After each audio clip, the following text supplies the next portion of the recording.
సర్వసారథ ప్రభా ఆదింటి అంతవరకైనా మీ అధ్యక్ష ఘనత మహిమ ప్రభావం మీరు పొందుకున్నామని కూడా చెప్పులకు ఆశీర్వదించి దీవించమని యేసుక్రీస్తు పరిశుద్ధ నామములో బ్రతిమలాడుతున్నాం తండ్రి. ఆమేన్ ఆమేన్. దయచేసి కూర్చుందాం.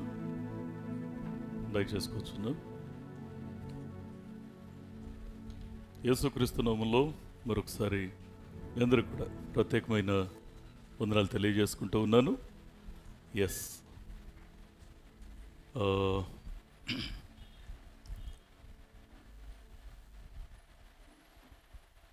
ఒక చిన్న ప్రశ్న వేసి ఆ తర్వాత వాక్యంలోకి వెళ్ళడానికి ప్రయత్నం చేద్దాం. చక్కగా వాక్యం వింటున్నాం, దేవుని సన్నిధిలో ఎదుగుతున్నాం, ఆయనను వెంబడిస్తున్నాం, ఆయన మాటలు పదే పదే కోరుకుంటున్నాం. Everything is good. ప్రశ్న ఏంటి అంటే, మనం ఆత్మీయంగా ఫలిస్తున్నామా? వింటున్నాం, పాడుతున్నాం, స్తుతిస్తున్నాం, కోరుకుంటున్నాం, వెంబడిస్తున్నాం. అయితే ప్రశ్న ఏంటి అంటే, ఆత్మీయంగా మనం ఫలిస్తున్నామా? ఇది ప్రశ్న. ఇది అసలు మనం ఫలిస్తున్నామా లేదా అన్న మాటని దేవుని యొక్క వాక్యం అనే వెలుగులో పరిశీలించుకుంటే, దేవుని యొక్క వాక్యం అనే అద్దంలో మనలో మనం చూసుకుంటే, అసలు మన జీవితాలు ఎలా ఉన్నాయి? ఎవ్వరూ ఎవరిని ప్రశ్నించరు. ప్రభు మనకు మనస్సాక్షినిచ్చాడు. ఈ మనస్సాక్షిని బట్టి మన యొక్క అంతరంగాన్ని పరిశీలన చేసుకోవడానికి లోకంలో ఉన్న ఏ పోలిక కూడా మనకి ఇవ్వాల, దేవుని వాక్యాన్నే ఇచ్చాడు. అందుకే సాక్షాత్తు యేసుక్రీస్తు ప్రభువారు శరీరధారిగా ఉన్నప్పుడు ఆయన ఓ అద్భుతమైనటువంటి మాటను ఈ విధంగా అంటారు. యోహాను సువార్త 15వ అధ్యాయము 2వ వచనాన్ని ఒక్కసారి మనం చదువుకున్నట్లయితే, నాలో ఫలింపని ప్రతి తీగను ఆయన తీసి పారవేయును, ఫలించు ప్రతి తీగ మరి ఎక్కువగా ఫలింపవలెనని దానిలోని పనికిరాని తీగలను తీసివేయును. కళ్ళు మూసుకొని చిన్న ప్రార్థన చేద్దాం. దయగలిగిన వాడా, మహోన్నతుడా, మరొకసారి మీ పాదాల దగ్గరికి వస్తూ ఉన్నాము ప్రభు. నీ వాక్యం ద్వారా మీరు మాతో మాట్లాడుతున్నారు. మీరు మాట్లాడినప్పుడు మేము స్పందిస్తే మాకు మేలు, మమ్మల్ని పరీక్షించుకుంటే మాకు మేలు, ఉన్న వాస్తవాన్ని నీ ఎదుట ఒప్పుకుంటే మాకు మేలు. అయ్యా, నీ మాటలు వివరించడానికి నేను తగినవాడిని కాదు, నా జ్ఞానం చాలదు. నన్ను మీ సిలువ చాటును మరుగుపరుచుకుని మీరే మాతోనూ మాట్లాడమని నీ పాదాలు పట్టుకుంటున్నాం. వాక్యము నీది, మాట్లాడువారు మీరు, ప్రజలు నీవారు, సమయము నీది. మీరు మాట్లాడుతూ ఉండగా వినగలిగే చెవులను, గ్రహించే మనస్సును మాకు దయచేయమని, దీవించమని, ఆశీర్వదించమని యేసునామములో ప్రార్థిస్తున్నాం మా పరమ తండ్రి. Amen amen.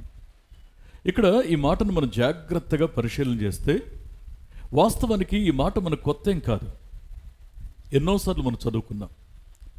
అయితే ఇక్కడ 2 ప్రాముఖ్యమైన తలంపుల్ని పరిశుద్ధాత్మ దేవుడు యేసుక్రీస్తు యొక్క మాటల్లో నుండి ఈరోజు జ్ఞాపకం చేస్తూ ఉన్నాడు. ఏం చెప్తున్నాడంటే, ఇక్కడ నాలో ఫలించే తీగ, ఫలించని తీగ, అంతే. అదే మెసేజ్ అయిపోయింది, సందేశం అయిపోయింది. 2 జీవితాలు ఉంటాయి. ఈ 2 జీవితాల్లో ఒకటి ఫలించే జీవితం, రెండవది ఫలించని జీవితం.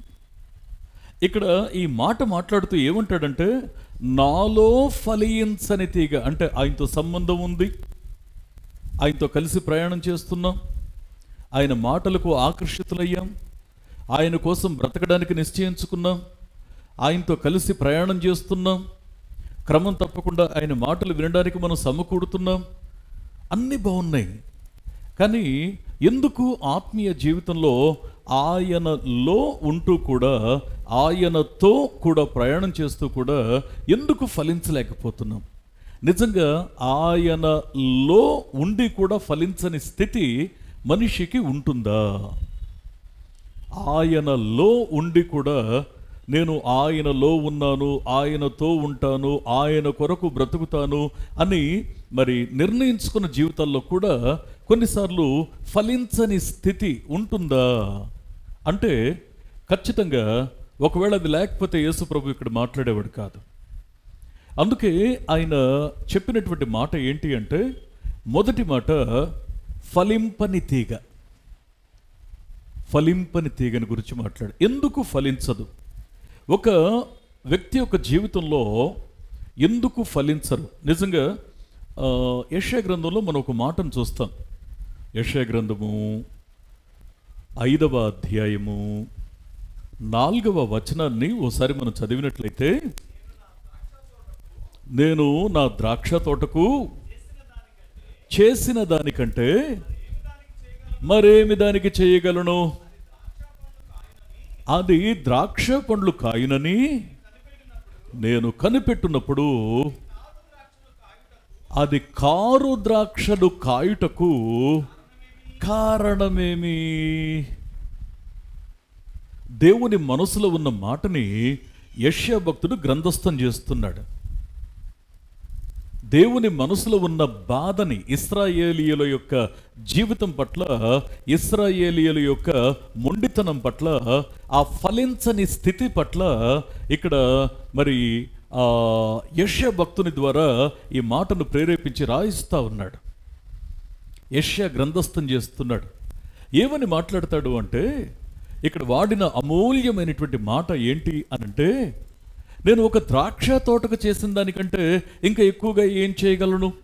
మీరు పైన 1 నుంచి 3 వచనాల్లో అదే 5వ అధ్యాయంలో చూస్తే అక్కడ సత్తువ కలిగిన భూమి ఉంది. దాన్ని బాగా త్రవ్వడం జరిగింది, రాళ్లను ఏరివేయడం జరిగింది, అక్కడ ఒక బురుజును కట్టడం జరిగింది, అక్కడ తొట్టిని తొలిపించడం జరిగింది, అక్కడ దాన్ని బాగుగా అన్ని విధాల ఒక మరి మొక్క ఫలించడానికి ఏం కావాలో అన్నీ చేసేసాడు. సత్తువ కలిగిన భూమి ఉంది, బాగుగా త్రవ్వడం జరిగింది. ఇవన్నీ చేసిన తర్వాత ఒకవేళ రాళ్ళు అడ్డుపడితే నువ్వు ఫలించలేవేమో అనుకుని ఆ రాళ్లనన్నిటిని ఏరివేసి, నీకు నీరు కావాలిగా, అందుకనే నీకు తొట్లను తొలిపించడం మాత్రమే కాకుండా ఒక బురుజును కట్టి నీకంటూ ఒక భద్రతనిచ్చి నిన్ను సంరక్షించడానికి నిశ్చయించుకొని ఇంత చేశాడు. అందుకే ఈయన అడుగుతున్నాడు, నేను ఒక ద్రాక్ష తోటకు చేయాల్సిన దానికంటే ఇంకా నీకు ఎక్కువ ఏం చేయాలి? ఇంత చేసినా నువ్వు మంచి ద్రాక్షలు కాస్తావని నేను ఆశపడితే తీరా నువ్వు ఇచ్చిన ఫలం ఏంటో తెలుసా? కారు ద్రాక్షలు ఇస్తున్నావు. కారు ద్రాక్ష అంటే కొన్నిసార్లు ఫలములు లేని స్థితి ఒక దుర్భరమైన పరిస్థితి అయితే, కారు ద్రాక్ష కాసేటువంటి ఈ స్థితి మరింత ప్రమాదకరమైంది. ఎందుకని? దేవుని సన్నిధిలో వాక్యం తెలుసు, ఆయన మనసు తెలుసు, మన పరిధులు తెలుసు, మన హద్దులు తెలుసు, మరి ఆయన ప్రేమ తెలుసు. ఇంత తెలిసి కూడా ఎందుకు మంచి ద్రాక్ష ఫలించకుండా కారు ద్రాక్ష ఫలిస్తున్నాం? కారణం ఏంటి అంటే, ఇక్కడ ఒక ప్రాముఖ్యమైనటువంటి మాటను చూస్తాం. ఫలించకపోవడానికి ఒక 5 రీజన్స్.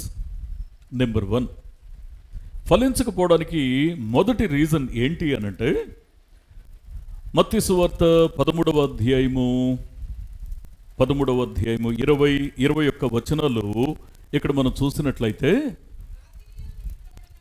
రాతి నేలను విత్తబడిన వాడు వాక్యము విని వెంటనే సంతోషముతో దానిని అంగీకరించువాడు, అయితే అతనిలో వేరు లేనందున అతడు కొంతకాలము నిలుచును, కానీ వాక్యము నిమిత్తము శ్రమయైనను హింసయైనను కలుగగానే అభ్యంతరపడును. ఆత్మ చెప్పుచున్న మాట చెవిగలవాడు వినుగాక. ఎందుకు ఫలించమో తెలుసండి?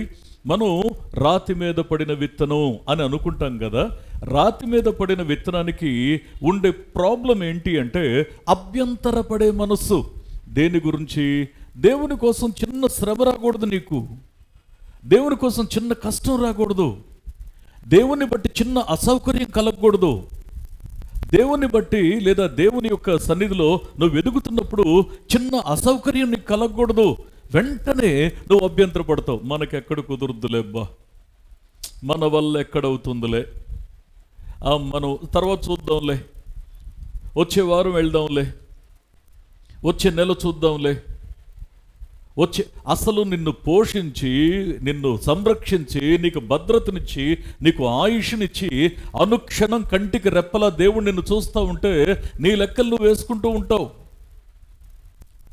దేవుని యొక్క సన్నిధిలో చిన్న శ్రమ కలిగిన, ఒకవేళ వ్యక్తిగత జీవితంలో నీకు ఏదన్నా ఒక ప్రాబ్లం, ఇంట్లో ఏదన్నా ఘర్షణ కానీ, ఏదన్నా వివాదం కానీ, ఏదన్నా మనస్పర్ధ కానీ, లేదా వ్యాపారంలో నష్టం కానీ, లేకపోతే ఇంకేదైనా కలిగితే, శ్రమ కలిగినా లేకపోతే హింస కలిగినా వెంటనే అభ్యంతరపడే మనస్సు, దేవునికి దూరంగా ఉంటాం. ఫలించకపోవడానికి కారణం ఇదే గుర్తుపెట్టుకోవాలి. మనం పరిస్థితులన్నీ బాగుంటేనే నేను దేవుని వెంబడిస్తానంటే భక్తులు ఎవరు బైబిల్లో కనబడేవాళ్ళు కాదు. మనకి అన్ని పరిస్థితులు అనుకూలంగా ఉంటేనే దేవుని వెంబడిస్తాననుకుంటే మన యొక్క జీవితంలో మనకు ప్రేరణ కలిగించేటువంటి భక్తులు అసలు బైబిల్లో కనబడేవాళ్ళు కాదు. అందుకే పౌలు చెప్పిన మాట చూసాము, అనేక శ్రమలను మనం అనుభవించిన తర్వాత నిత్య జీవంలోకి మనం ప్రవేశించాలి. నీ జీవితంలో నువ్వు దేవుని కోసం నువ్వు అంటు కట్టబడిన అనుభవంలో ఉన్నవన్న సత్యం నీకు అర్థమవుతుందా? దేవుని కోసం నమ్మకంగా బ్రతకాలి అనే ఆ మనస్సు ఒకవేళ నీలో ఉంటే నువ్వు ఎంతవరకు అభ్యంతరాన్ని అధిగమించి శ్రమలో కూడా దేవునికి నమ్మకంగా ఉండగలుగుతున్నావు? ఇదే సందర్భాన్ని ఇక్కడ లూకా వివరిస్తూ తానేమంటాడంటే, ఇదే రాతి మీద పడిన విత్తనాన్ని గురించి ప్రస్తావిస్తూ తాను ఏమని నమోదు చేస్తాడంటే, లూకా సువార్త 8వ అధ్యాయము 13వ వచనాన్ని ఒక్కసారి మనం చూసినట్లయితే, రాతి నేలను ఉండువాడు ఎవడనగా వినినప్పుడు వాక్యాన్ని సంతోషంగా అంగీకరించువాడు, కానీ వానికి వేరు లేనందున కొంచెము కాలము నమ్మి శోధన కాలమున తొలగిపోతారు. ఆత్మ చెప్పుచున్న మాట చెవిగలవాడు వినుగాక. కొద్దిమందికి శోధన కలగకూడదండి. ఏదైనా ఆశ కలిగిన, ఆకర్షణ కలిగిన, ఎవరైనా నిన్ను ఆకర్షిస్తూ ఉన్నా, ఆకర్షణీయమైన మాటలు చెప్తూ ఉన్నా వారి మీదకి వెళ్ళిపోతూ ఉంటుంది దృష్టి. లోకంలో ఉన్న వ్యర్థమైన దాని మీద నీ మనస్సు తాపత్రయపడుతూ ఉంటుంది. కొందరు ఏం చేస్తారంటే, శ్రమ కలిగితే వారు అభ్యంతరపడతారట. మత్తయి చెప్పిన మాట, యేసు ప్రభు చెప్పిన మాటల్లో తాను నమోదు చేసిన మాట. లూకా ఏమని చెప్తాడంటే, అయ్యా ఎవరికైనా శోధన వస్తే వారు ఏం చేస్తారంటే తొలగిపోతారు. అంటే దాని అర్థం ఏంటంటే, అవసరమైతే దేవుణ్ణైనా వదిలిపెట్టి వారు కోరుకున్నటువంటి మార్గంలోకి వెళ్ళిపోతూ ఉంటారు. ఎంత వేదనకరమైన పరిస్థితి! నువ్వు దేవుని కోసం ప్రతిష్ఠించబడ్డావు. సత్తువ కలిగిన భూమిలో దేవుడు నిన్ను నాటాడు. జీవం కలిగిన వాక్యంతో నిన్ను పోషిస్తున్నాడు. నీ చుట్టూ త్రవ్వాడు, రాళ్లను ఏరాడు, ఆయన బురుజును కట్టాడు, నీ చుట్టూ తొట్లను తొలిపించాడు. నీకు కొరత రాకుండా ఆయన అన్ని ఏర్పాట్లు చేసి ఎదురు చూస్తే కారు ద్రాక్ష కాస్తావా? ఏనాడైనా దేవా నేను నిన్ను సంతృప్తి పరిచేలా నేను ఫలిస్తున్నానా, లేకుంటే నేను చేదైనటువంటి ఆ యొక్క స్థితిలో ఉన్నానా? ఎప్పుడైనా మనం ఆలోచించామా? కారు ద్రాక్ష నేను కాస్తున్నానేమో. మీరు చూడండి, మత్తయి లూకా ఇద్దరు రాసినటువంటి ఒక కామన్ పాయింట్ ఏంటి అంటే, యేసు ప్రభు చెప్పినటువంటి ఆ మాటని ఇద్దరు మెన్షన్ చేస్తారు. ఒకటి రాతి నేల మీద పడిన విత్తనం అనే మాట అక్కడ ఆ ఉపమానానికి మూలమైతే, రెండవ మాట వారు అభ్యంతరపడడానికి లేదా తొలగిపోవడానికి రీజన్ ఏంటంటే వేరు లేకపోవడం. ఆత్మీయ జీవితంలో నీ వేరు పెరుగుతుందో లేదో ఎప్పుడైనా చూసుకున్నావా? ఎందుకు మనం అస్థిరంగా ఉంటున్నాం ఎప్పుడైనా చూసుకున్నావా?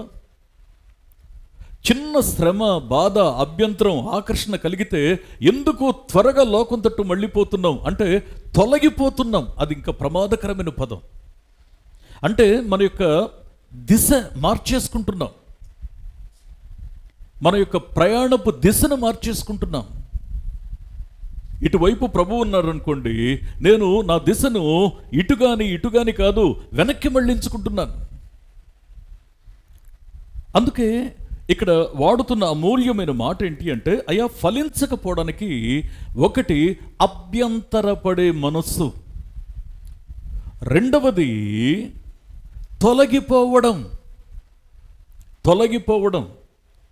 ఇక్కడ దేవుని వాక్యాన్ని మనం జాగ్రత్తగా అర్థం చేసుకునేటువంటి ప్రయత్నాన్ని మనం చేస్తే, తొలగిపోవడం అనే విషయాన్ని మాట్లాడిన తర్వాత ఫలించకపోవడానికి థర్డ్ రీజన్ ఏంటి అంటే, నేను ఇక్కడ ఇంకొక మాట మీ గమనానికి నేను తీసుకొస్తున్నాను.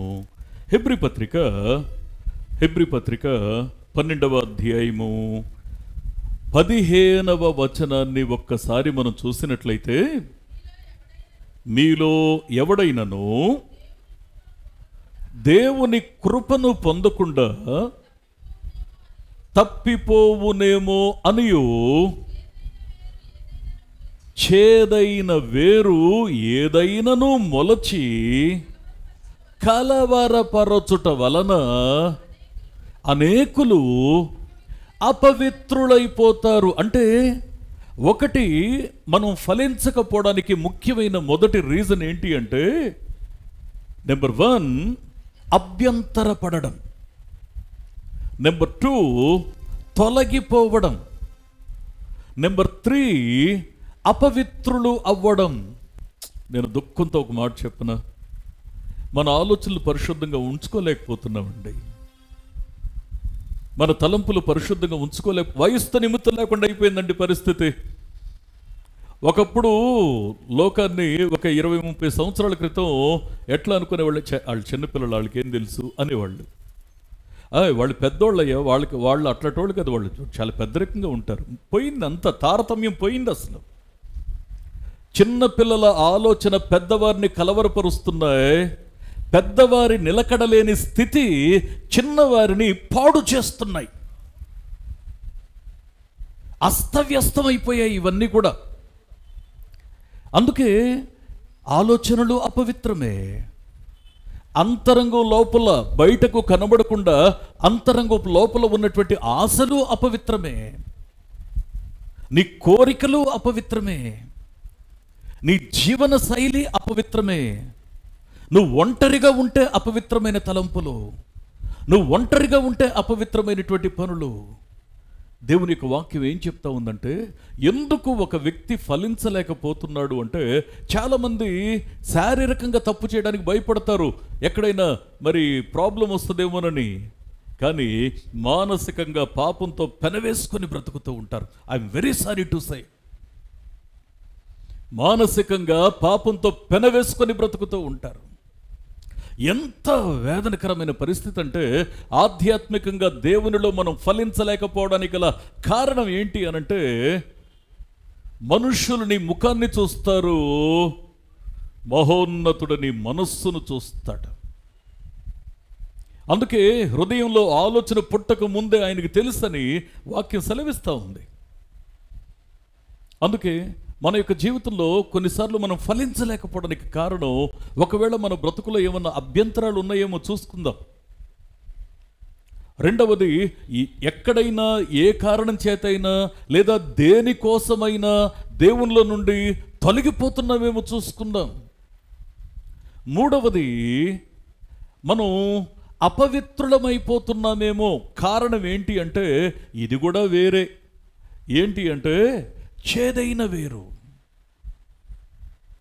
ఏనాడైనా నీ కష్టాల గురించి కాకుండా, నీ సమస్యల గురించి కాకుండా, నీ అవసరాల గురించి కాకుండా, నీ ఆరోగ్యం గురించి కాకుండా, నీ కుటుంబం గురించి కాకుండా, దేవా నువ్వు నన్ను ఒకసారి పరిశీలించు, నన్ను పరిశోధన చేయి, నీ దృష్టికి నేను ఎట్లా ఉన్నానో ఒక్కసారి నా హృదయం అంతటిని దాపరికం లేకుండా నీ ఎదుట నేను పరీక్షించుకోవడానికి, నా మనసుని ఒక్కసారి తరచి చూసుకోవడానికి నీ వాక్యపు వెలుగు నా గుండెల్లో ప్రసరింపనివ్వు. ఎప్పుడైనా మనం ప్రయత్నం చేసామా? ఈ ఒక్క అంశం కోసం దేవుని యొక్క పాదాల దగ్గర వారానికి కనీసం ఒక్కరోజు దేవుని పాదాల దగ్గర పరీక్షించుకోవడానికి ప్రయత్నం చేశామా? సమయం లేదు, ఆసక్తి లేదు. నేనంత పెద్ద ప్రాబ్లమేటిక్ పర్సన్ కాదు అనే భావన కూడా గుండెల్లో ఉంది మనకి. అదే పెద్ద ప్రాబ్లం. అందుకే దేవుని వాక్యాన్ని మనం చూస్తే ఇక్కడ నెంబర్ 1 మనం అభ్యంతరపడేవారిగా ఉన్నాం, అందుకే ఫలించటంలా. రెండవది తొలగిపోయేవారిగా ఉన్నాం, అందుకే ఫలించటంలా. మూడవది అపవిత్రత, ఇది మనల్ని ఫలించకుండా చేస్తోంది. నాలుగవది ఏంటో తెలుసా అండి? ఇది ఇంకా విచిత్రమైన విషయం. పరిశుద్ధ గ్రంథాన్ని మనం జాగ్రత్తగా అర్థం చేసుకునేటువంటి ప్రయత్నాన్ని ఇక్కడ మనం చేసినట్లయితే లూకాసు వార్త 13వ అధ్యాయము 7వ వచనంలో అక్కడ ప్రభు ఒక ఉపమానం చెప్తారు. కనుక అతడు, ఇదిగో 3 ఏండ్ల నుండి నేను ఈ అంజూరపు చెట్టున పండ్లు వెదకవచ్చుచూ ఉన్నాను, కానీ ఏమీ దొరకలేదు. దీనిని నరికివేయుము, దీని వలన ఈ భూమియు ఏల వ్యర్థమైపోవలనని ద్రాక్ష తోటమాలితో చెప్పెను. ఆత్మ చెప్పుచున్న మాట చెవిగలవాడు వినుగాక. అంటే ఈ 4వ ఎక్స్పీరియన్స్ ఏంటి అంటే, ఏళ్ళు గడుస్తూ ఉంటాయి, సంవత్సరాలు దొర్లుతూ ఉంటాయి, కానీ ఆధ్యాత్మికంగా ఫలం ఉండదు, ఆత్మీయ జీవితంలో ఫలం ఉండదు. అందుకే జాగ్రత్తగా దేవుని వాక్యాన్ని మనం అర్థం చేసుకునేటువంటి ప్రయత్నాన్ని మనం చేసినట్లయితే, నేను మళ్ళీ ఈ మాట మీ గమనానికి తీసుకొస్తున్నాను. నేను దుఃఖంతో ఒక మాట చెప్పనండి. సంవత్సరాలు గడుస్తున్నాయి, రక్షించబడి 2 ఏళ్ళు 3 ఏళ్ళు 5 ఏళ్ళు 10 ఏళ్ళు ప్రార్థనలో మార్పు రాదు, అసలు ప్రార్థన చేయడమే రాదు. సంవత్సరాలు దొరుకుతూ ఉంటే ఒక్కసారి కూడా బైబిల్ని పూర్తి చేయాలనేటువంటి ఆకాంక్ష కలగదు. రోజు కొంత భాగం వాక్యం చదవాలని ఎప్పటికీ కలగదు. ఆదివారం చర్చికి వచ్చేటప్పుడు బైబిల్ని అటు ఇటు తీసి దులిపి చంకలో పెట్టుకొని మందిరానికి వచ్చి వాక్యం చెప్తా ఉంటే, పాత నిబంధన గ్రంథం చెప్తా ఉంటే క్రొత్త నిబంధనలో వెతుకుతూ, క్రొత్త నిబంధనలో ఉన్న భాగం చెప్తే పాత నిబంధనలో వెతుకుతూ, ఆ తర్వాత ఈలోపు ఎవరో తీస్తారు, చదివేస్తారు, అయిపోద్ది. మనం ఇలా చూస్తూ ఉంటాం, అయిపోయింది, క్లోజ్ చేస్తాం, ఇంటికి వెళ్తాం, అటక పైన పెడతాం. మళ్ళీ ఎప్పుడు కావాలది? మళ్ళీ చర్చికి వెళ్ళేటప్పుడు. అయితే వేదనకరమైన విషయం ఏంటంటే, వాక్యం నీతో తరచూ మాట్లాడాలనే కోరిక నీ గుండెల్లో ఉంటే, ఇన్ని సంవత్సరాల్లో ఎన్నిసార్లు దేవుని మాట నీ గుండెల్లో మారుమ్రోగేదో తెలుసా నీకు? వాక్యాన్ని చదవడం.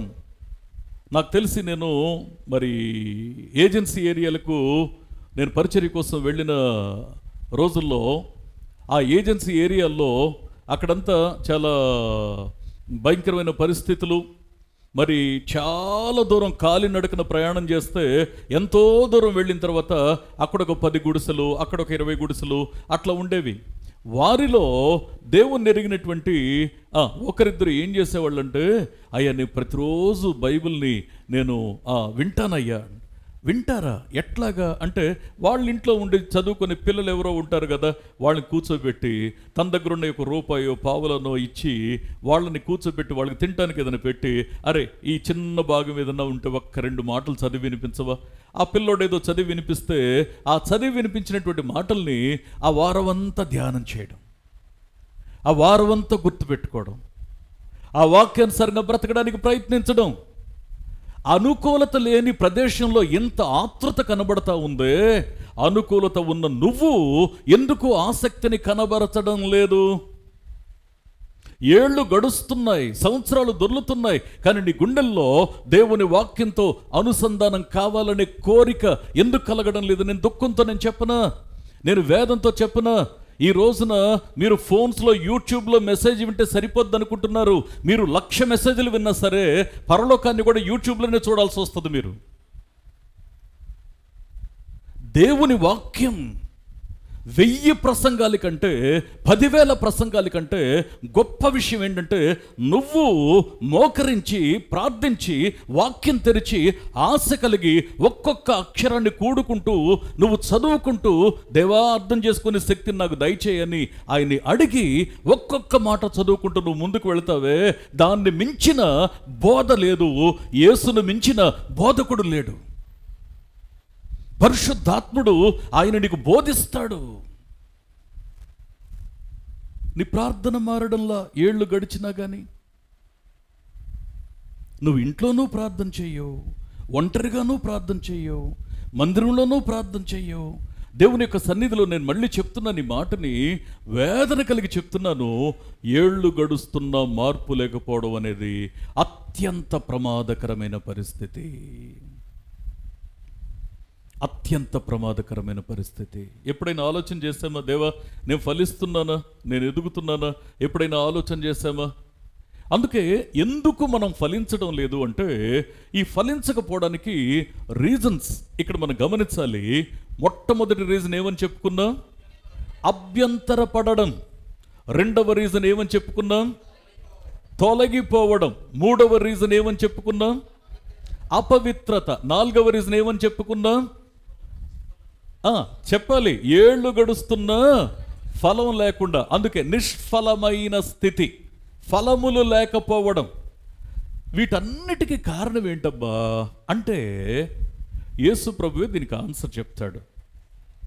యోహన్ సువార్త 5వది చూస్తున్నాం. యోహన్ సువార్త 15వ అధ్యాయము 5వ వచనాన్ని ఓసారి మనం చూసినట్లయితే, ద్రాక్షవల్లిని నేను, తీగలు మీరు, ఎవడు నా యందు నిలిచియుండునో, నేను ఎవని యందు నిలిచియుందునో వాడు బహుగా ఫలించును. నాకు వేరుగా ఉండి మీరు ఏమీయూ చేయలేరు. ఆత్మ చెప్పుచున్న మాట చెవిగలవాడు వినుగాక. ఏమండి, యేసు ప్రభు ఈ వచనాన్ని చెప్తూ 2 స్టాండర్డ్స్ చెప్పాడు. యేసు ప్రభు వారు ఒక విశ్వాస జీవితంలో 2 స్టాండర్డ్స్ ఉంటాయి. ఒకటి ఆయనలో నిలిచి ఉండే స్థితి, రెండవది ఆయనకు వేరుగా ఉండే స్థితి. ఆయనలో వేరుపారే స్థితి, ఆయనకు వేరుగా ఉండే స్థితి. ఆయనను మనలో కలిగి ఉండే స్థితి, ఆయనకు దూరంగా బ్రతికే స్థితి. అన్ని సమస్యలకు కారణం అదేనండి. నేను అందుకే ఒక మాట మీ జ్ఞాపకానికి తీసుకొస్తా ఉన్నాను. దేవుని వాక్యం నీ మనసును తాకింది, తట్టింది, సత్యం అని నువ్వు గ్రహిస్తే సరెండర్ అయిపోవాలి దేవుని వాక్యానికి. దేవుని వాక్యానికి లోబడిపోవాలి. దేవుని యొక్క ఆశీర్వాదకరమైనటువంటి మాట నీ మనసును లొంగ తీసుకోవడానికి నువ్వు అంగీకరించాలి. నేను మళ్ళీ ఈ మాట మీ జ్ఞాపకానికి తీసుకొస్తా ఉన్నాను. దేవునిలో నిలిచి ఉన్నామా, దేవునికి వేరుగా ఉన్నామా? ఎందుకు మనం ఫలించలేకపోతున్నామంటే, తప్పనిసరిగా ఈ కారణాలు ఏదో ఒకటి మన జీవితంలో ఉండే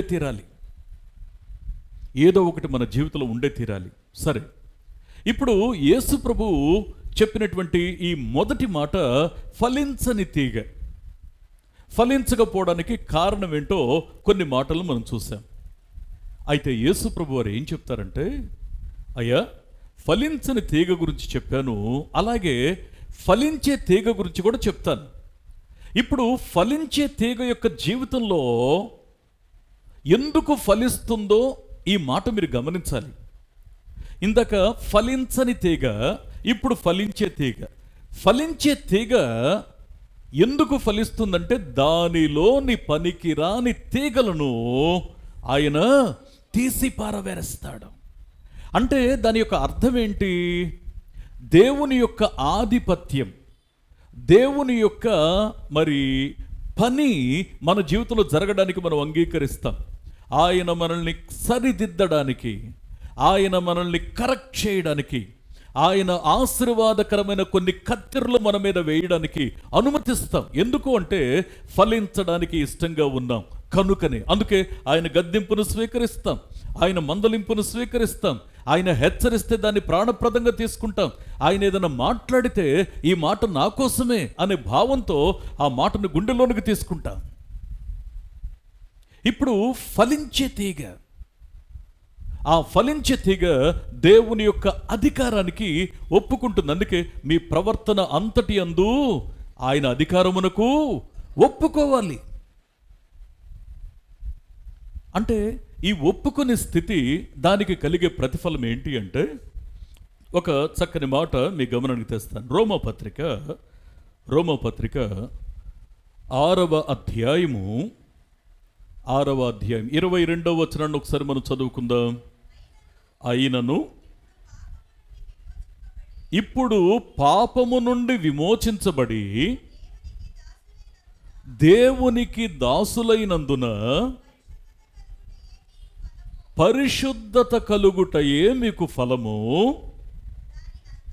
దాని అంతము నిత్య జీవము. గట్టిగా చప్పట్లు కొడుతూ దేవుని మహింపడుద్దాం ఒకసారి.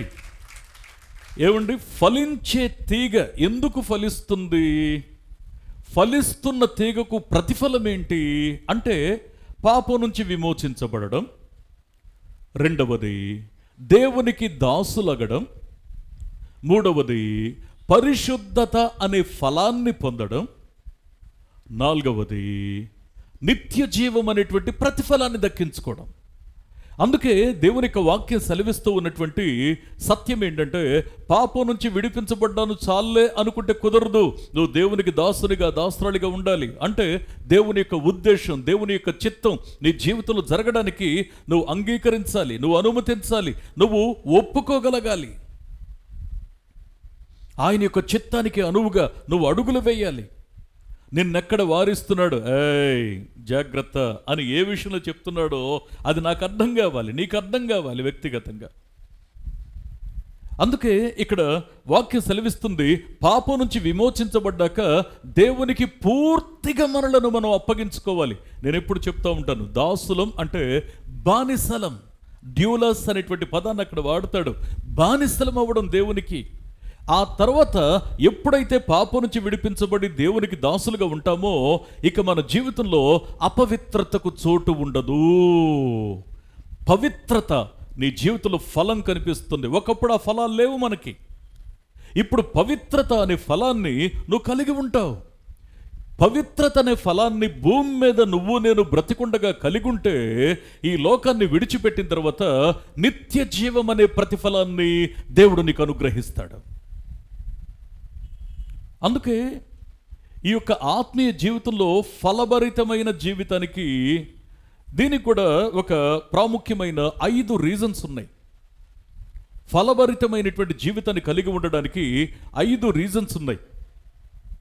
ఈ నిత్య జీవం అనే లక్ష్యాన్ని సాధించడానికి 5 రీజన్స్. నెంబర్ వన్, పరిశుద్ధ గ్రంథాన్ని మనం జాగ్రత్తగా అర్థం చేసుకునే ప్రయత్నాన్ని మనం చేస్తే, మత్తయి సువార్త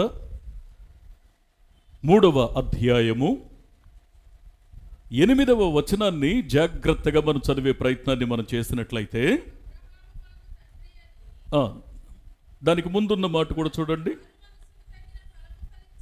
మారు మనస్సుకు తగిన ఫలమును ఫలించండి. ఎందుకు ఈ మాట అంటున్నాడంటే, 7వ వచనం అయిపోయాక అక్కడ గీత పెట్టేశాడు. గీత పెట్టేసిన తర్వాత ఈ 8-9 వచనాలకి మధ్య ఇక్కడ మళ్ళీ కొత్త వచనం స్టార్ట్ అయిపోయింది. చదవండి ఇప్పుడు ఆ మాటను మళ్ళీ. మారు మనసుకు తగిన ఫలము ఫలించడం ఆత్మ చెప్పుచున్న మాట చెవిగలవాడు వినుగాక. అంటే ఇక్కడ మనం అర్థం చేసుకోవాల్సిన విషయం ఏంటంటే, ఇందాక ఫలించకపోవడానికి ఆ ఇబ్బందికరమైన 5 కీలకమైన విషయాలు మనం చూసాం. ఆత్మీయ జీవితంలో ఫలించలేకపోవడానికి కీలకమైన 5 విషయాలు మనం చూసాం. ఇప్పుడు ఫలించడానికి కారణం ఇందాక మనం చెప్పుకున్నట్లు, ఒకటి పాపం నుండి విమోచించబడడం, ఆ తర్వాత దేవునికి దాసులుగా ఉండడం, ఆ తర్వాత పరిశుద్ధతను ఫలంగా కలిగి ఉండడం, ఆ కారణం చేత నిత్య జీవాన్ని ప్రతిఫలంగా పొందడం. ఇప్పుడు ఈ బ్రతుకు మన జీవితంలో కలగాలి అనంటే ఇప్పుడు ఫలభరితమైన బ్రతుకు మనం కలిగి ఉండాలి. ఫలించే తీగల భూమి మీద మనం బ్రతకాలి. యేసు ప్రభు చెప్పింది 2 మాటలు. ఒకటి ఫలించని తీగ, రెండవది ఫలించే తీగ. ఫలించని తీగకు కారణాలు ఏంటో మనం చెప్పుకున్నాం. ఇప్పుడు ఫలించే తీగ ఎట్లా ఉంటుంది అంటే, మారు మనస్సు పొంది నువ్వు మౌనంగా నీ పనుల్లో, నీ వ్యాపకంలో, నీ అలవాట్లో, నీ యొక్క మరి పరిస్థితిలో ఉండిపోతే కుదరదు. నువ్వు మారు మనసు పొందడం ముఖ్యమే. మారు మనసు పొందిన దానికి తగినట్లు ఫలమివ్వడం కూడా ముఖ్యమే. మారు మనసుకు తగిన ఫలం, అండర్లైన్ చేసుకోండి ఆ మాటని. మారు మనస్సుకు తగిన ఫలం. ఏది దేవునికి ప్రీతికరమో, ఏది దేవునికి అంగీకారమో, ఏది దేవునికి ఇష్టమో, ఏది దేవుని యొక్క మనసుకు నచ్చుతుందో, ఆయనకు నచ్చినట్లు బ్రతకడాన్ని నీ జీవితంలో మార్చుకోవాలి, అమర్చుకోవాలి. ఆయనకు తగినట్లుగా వాక్యానుసారంగా బ్రతకడానికి ప్రతిష్ఠించుకోవాలి. ఫలించే తీగ యొక్క రహస్యం ఏంటి అంటే, కొన్నిసార్లు దేవుడు పనికిరాని తీగల్ని కత్తిరిస్తూ ఉంటే అభ్యంతరం చెప్పకూడదు. అలో ఇట్, అంగీకరించు. మారు మనసుకు తగిన ఫలం ఫలించడానికి నువ్వు తాపత్రయత కలిగి ఉండు. దేన్నైనా వదిలిపెట్టే, నువ్వు మారు మనసుకు తగినట్టు ఫలించాలి. ఎందుకు అంటే, నాకు తెలియకుండానే నేను ఒక కుటుంబంలోకి వచ్చాను, భూమి మీదకి వచ్చాను, నేను పెరిగి పెద్దవాడిని అయ్యాను. నాకు తెలియకుండానే ఈ భూమిని వదిలిపెట్టి నేను వెళ్ళిపోతాను.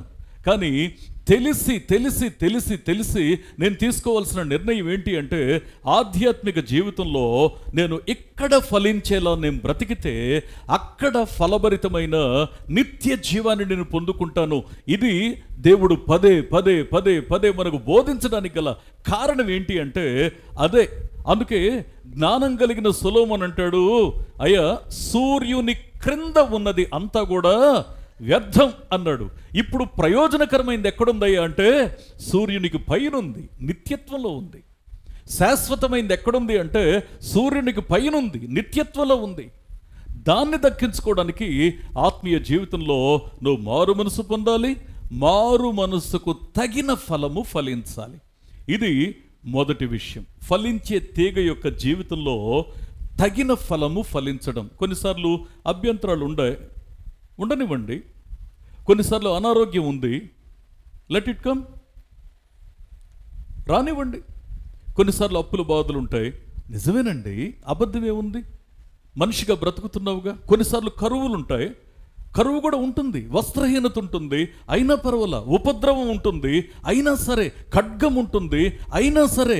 పౌలు అంటాడు, ఉన్నవైనను రాబోవునవైనను క్రీస్తు ప్రేమ నుండి నన్ను ఎడబాపగలవా. ఎంత గుండెల్లో తీవ్రత ఉంటే ఆ మాట వస్తుందో. చిన్న చిన్న విషయాలకి నువ్వు ఒకటి అభ్యంతరపడతావు, లేదా తొలగిపోతూ ఉంటావు, లేదంటే అపవిత్రతలో పడిపోతావు. దేవుని యొక్క వాక్యం సెలవిస్తూ ఉన్నటువంటి సత్యం ఏంటి అంటే, మారు మనస్సుకు తగిన ఫలము. ప్రతి పరిస్థితుల్లో కూడా నువ్వు ఫలించడానికి నువ్వు సంసిద్ధంగా ఉండాలి. రెండవది, ఇంకొక మాట మనం జాగ్రత్తగా ఇక్కడ అర్థం చేసుకుంటే, మనం ఆత్మీయంగా ఫలించాలి అంటే ఒకటి మారు మనస్సుకు తగిన ఫలము పొందడం, ఫలించడం అనేది మొదటి విషయం అయితే, రెండవది గలతీ పత్రిక 5వ అధ్యాయము 22వ వచనాన్ని ఒకసారి మనం చూసినట్లయితే, అయితే ఆత్మఫలమేమనగా, ఇక్కడ చూడండి చాలా చెప్తాడు లిస్ట్ అంతా. అయితే మనం ఏం చూస్తామంటే మొట్టమొదట ప్రేమ అన్నాడు, చివరికి వచ్చిన తర్వాత ఆశా నిగ్రహము అన్నాడు. ఆత్మీయ జీవితంలో మనం ఫలించాలి అంటే ఖచ్చితంగా మారు మనసుకు తగిన ఫలము ఫలించాలి అంటే మన యొక్క జీవితంలో ఖచ్చితంగా ఏముండాలో తెలుసా అండి? కోర్స్ దేవుని ప్రేమ అనేది ఖచ్చితంగా ఉండాలి. అది లేకపోతే అసలు దేవునికి మనకు అసలు సంబంధమే లేదు. అయితే దేవుణ్ణి ప్రేమించే మనసు, వాక్యాన్ని ప్రేమించే మనసు, సంఘాన్ని ప్రేమించే మనసు, నీ పొరుగువానిని ప్రేమించే మనసు నీకు నాకు ఎంత అవసరమో దానితో సరిసమానంగా ఆశా నిగ్రహం కావాలి. మనిషిని పాడు చేసేది ఆశే. దావీదు మనసును పాడు చేసింది ఆశే. దేమాని లోకం వైపు ఆకర్షించింది ఆశే. ఇస్కరియోతు యూదాని ఆకర్షించింది ఆశే. నేను మళ్ళీ చెప్పనా, ఆశ దైవికమైందైతే దేవుని కోసం చావడానికైనా సిద్ధంగా నువ్వు బ్రతుకంతా కొనసాగుతావు. ఒకవేళ ఆశ చెడ్డదైతే చచ్చే వరకు దానికోసమే బ్రతుకుతున్నట్లుగా బ్రతికేస్తూ ఉంటాం. అందుకే వాక్యం ఏం చెప్తా ఉందంటే నీ అంతరంగంలో ఆశా నిగ్రహం కావాలి. ఏ ఆశ నిన్ను రేపుతుందో నువ్వు పసిగట్టావా? ఏ ఆశ నిన్ను తరుముతుందో నువ్వు పసిగట్టావా? ఏ ఆశ నిన్ను వెంటాడుతుందో వెంబడిస్తుందో నువ్వు పసిగట్టావా? ఒకవేళ నువ్వు కోరుకుందే గనక నీకు దక్కితే నువ్వు సంతృప్తిగా ఉండగలుగుతావా? నువ్వు కోరుకుందే గనక నీకు దక్కితే నువ్వు తృప్తిగా, నువ్వు సంతోషంగా ఉండగలుగుతావా? దేవుని యొక్క వాక్యం సెలవిస్తున్న సత్యం ఏంటి అంటే నువ్వు మారు మనసుకు తగిన ఫలం ఫలించడం ఎంత అవసరమో అదే విధంగా నేను మరొక మాట కూడా మీ గమనానికి నేను చెప్తా ఉన్నాను.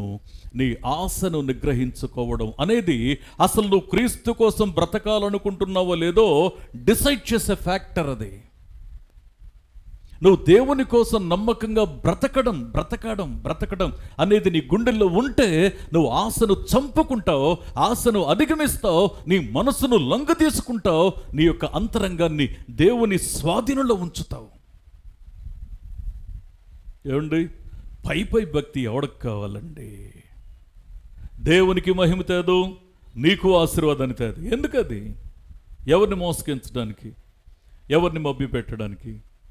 అందుకే బ్రతికితే నీ కార్సుగా బ్రతకాలి, బ్రతికితే నీ ఖర్చుగా బ్రతకాలి, బ్రతికితే సవాలుకరంగా బ్రతకాలి. అది కదా క్రీస్తు కోసం బ్రతకాలనే తపన, తాపత్రయం. అందుకే ఇక్కడ మారు మనసుకు తగిన ఫలం ఫలించడం ఎంత ముఖ్యమో నీ ఆశను నిగ్రహించుకోవడం, దేవుని అదుపులో ఉండడానికి ప్రయత్నించడం. మూడవది, ఫలించే తీగ యొక్క క్వాలిటీ ఇంకొకటి ఏంటి అంటే ఇక్కడ 2వ కొరింథీ పత్రిక 4వ అధ్యాయము 16వ వచనాన్ని ఒకసారి మనం చూసినట్లయితే, కావున మేము అధైర్యపడము, మా బాహ్య పురుషుడు కృషించుచున్నను, ఆంతర్య పురుషుడు దినము నూతన పరచబడుతూ ఉన్నాడు. ఆత్మ చెప్పుచున్న మాట చెవిగలవాడు వినుగాక. ఫలించే తీగ యొక్క 3వ క్వాలిటీ ఏంటో తెలుసా అండి? ఏంటి అంటే శారీరకంగా విపరీతమైనటువంటి ఇబ్బంది కలుగుతూ ఉన్న బాహ్య పురుషుడు అంటే శరీర సంబంధమైన కష్టం, శ్రమ, దుఃఖం, అవమానం, ఓటమి, నష్టం, ఎదురు దెబ్బలు ఇవి మన జీవితంలో తగులుతూ ఉన్నా సరే భయపడని తత్వం.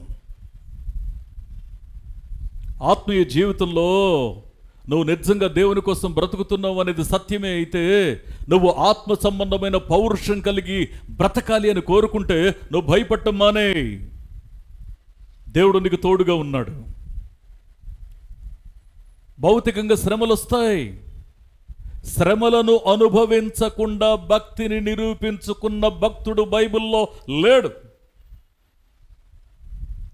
ఆ శ్రమలలో కూడా పౌరుషం కలిగి బ్రతికారు భక్తులు. అందుకే వాక్యం చెప్తున్న మాట ఏంటంటే, తప్పనిసరిగా మనం ఆత్మ సంబంధమైన ఆ పౌరుషం కలిగి బ్రతకడం, ఫలభరితమైన జీవితం, ఫలించే తీగల బ్రతకడం అంటే, ఎన్ని శ్రమలు భౌతికంగా బ్రతుకులో వస్తూ ఉన్నా సరే ఆ శ్రమలకు లొంగని తత్వం, భయపడని తత్వం.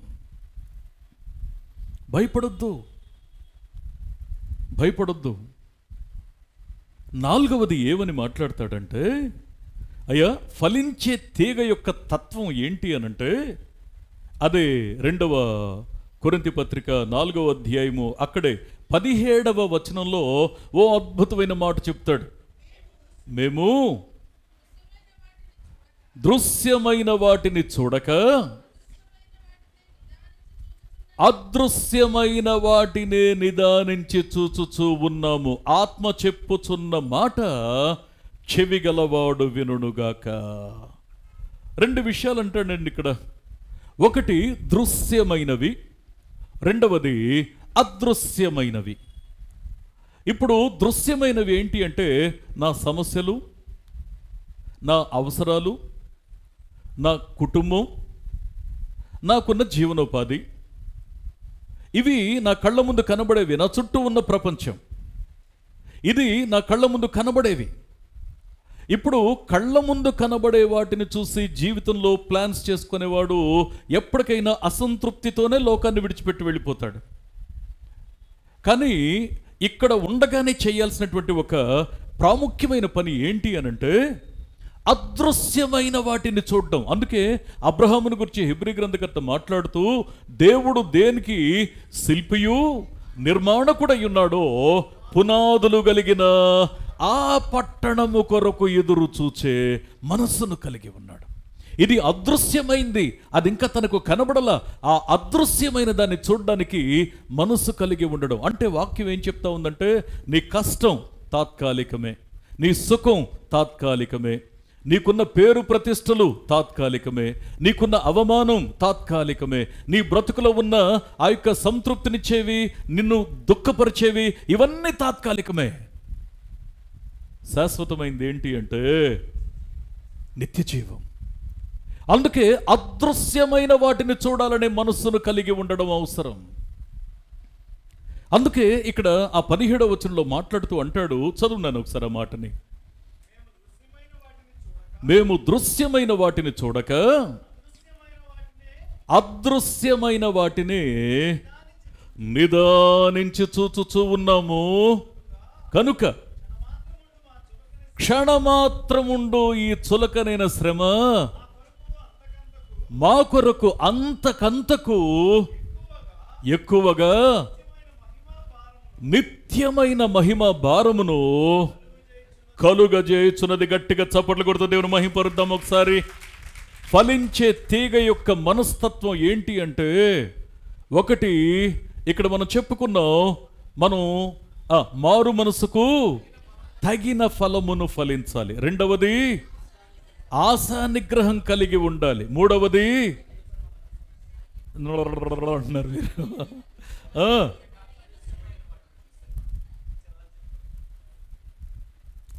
భయపడటం మానేయాలి. మేము అధైర్యపడము. నాలుగవది ఏంటి అంటే, అదృశ్యమైన దానిని చూసే మనసు. శ్రమ కలిగింది, బాధ కలిగింది, ఎదురు దెబ్బ తగిలింది, దాన్ని నేను ఎలా చూస్తానో తెలుసా? క్షణమాత్రం ఉండే చులకని శ్రమ. ప్రియ స్నేహితులారా, ఫలించే తీగ యొక్క తత్వం ఏంటో తెలుసా అండి? ఐదవది, ఫలించే తీగ యొక్క తత్వం ఏంటి అంటే, ఎందుకు దాన్ని ఫలించే తీగ అని యేసు ప్రభు చెప్పారంటే, ఇక్కడ దీనికి ఒక వివరణ పౌలు భక్తుడు ఒక అద్భుతమైన మాట అంటాడు. ఫిలిప్పీ పత్రిక 1వ అధ్యాయము అక్కడ 9 నుంచి 11 వచనాల మధ్య ఆ 11వ వచనం దగ్గరికి వచ్చాక ఆ చివరి లైన్ ఒకసారి చదవండి. చదవండి, అంటే లాస్ట్ లైన్కి ముందున్న వచనం దగ్గర. ఓకే.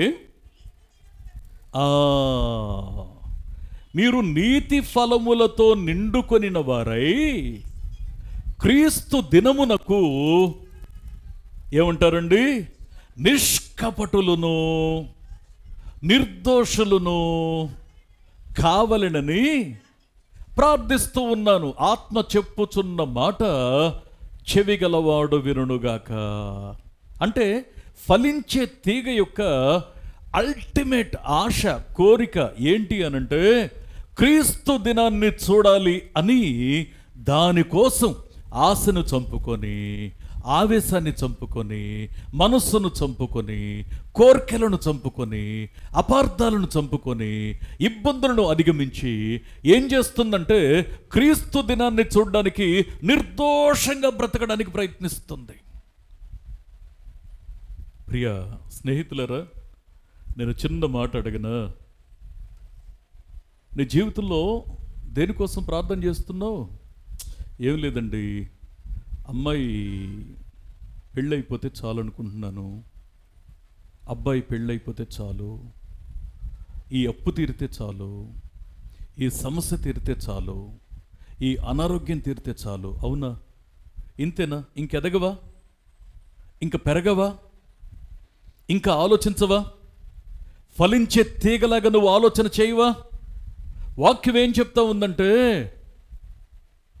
అశాశ్వతమైన వాటిని, దృశ్యమైన వాటిని చూస్తే ఆ స్టేజ్లోనే ఉండిపోవద్దు. అదృశ్యమైన వాటిని చూడడానికి నీ మనసుని లగ్నం చేయి. అందుకే అలాంటి మనసుంటే ఈ 5వ ఎక్స్పీరియన్స్ ఏంటి అనంటే ప్రభువు దినాన్ని చూడ్డానికి ఆశ కలిగి ఉండు. దానికోసం, ప్రభువు దినాన్ని చూడడం కోసం నేను చేయాల్సిన పని ఏంటి అంటే నిర్దోషంగా, నిరపరాధులంగా, దోషం లేని వారిగా బ్రతకడానికి తాపత్రయత కలిగి ఉండడం. ప్రియ స్నేహితులారా, ప్రభువు దినాన్ని చూడడం అంటే అర్థం ఏంటో తెలుసా అండి? 1 యోహాను పత్రికలో 2వ అధ్యాయము 28వ వచనాన్ని ఒకసారి మనం చూసినట్లయితే, కాబట్టి చిన్న పిల్లలారా, ఆయన ప్రత్యక్షమగునప్పుడు, ఆయన రాకడ యందు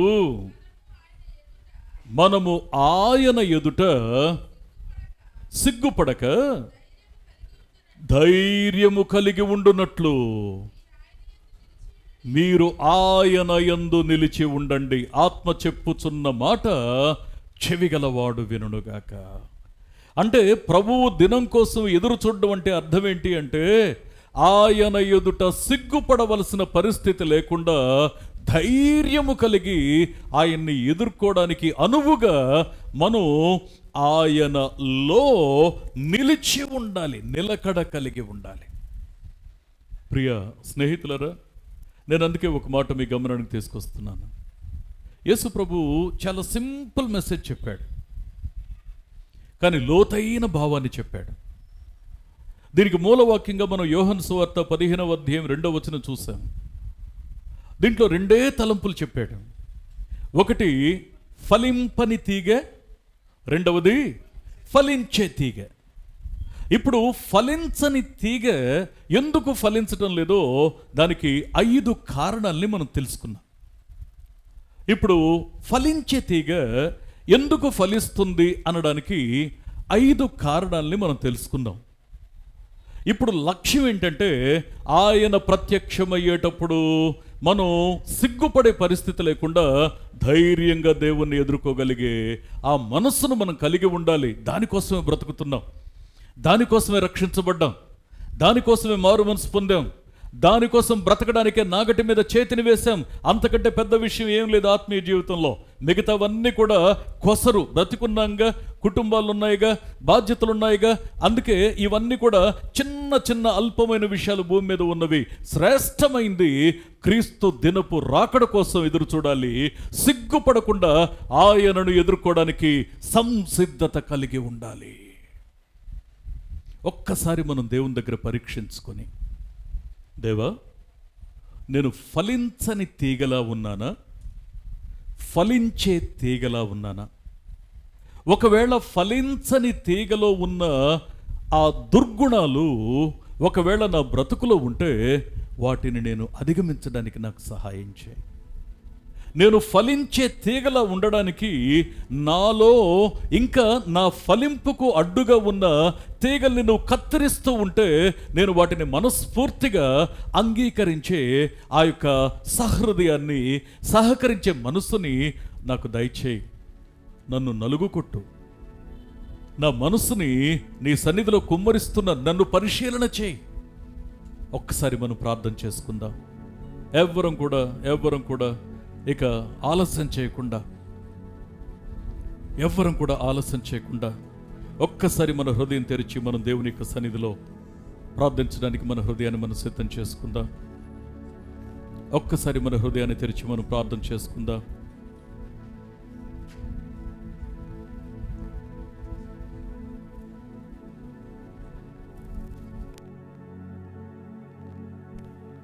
ప్రార్థన చేసుకుందాం. నిజంగా ఫలించే తీగలా మనం ఉన్నామా? ఫలించే తీగలా మనం ఉండగలుగుతున్నామా? లేకపోతే మన జీవితంలో వాస్తవ స్థితి దేవుని దగ్గర మనం ఒప్పుకోవడానికి సంశయిస్తున్నామా? ఫలింపని తీగలా ఉంటే పరిష్కారాన్నిచ్చే దేవుని పాదాలు పట్టుకుందాం, పెనుగులాడుదాం, కన్నీరు కారుద్దాం. దేవా, ఫలించే తీగలా నీవు ఉండడానికి నాకు సహాయం చేయని వేడుకుందాం. ఆయన పాదాలు పట్టుకొని అడుగుదాం, అర్థిద్దాం, ప్రార్థిద్దాం. అందరం కూడా మన హృదయాన్ని తెరిచి మనం ప్రార్థన చేసుకుందాం.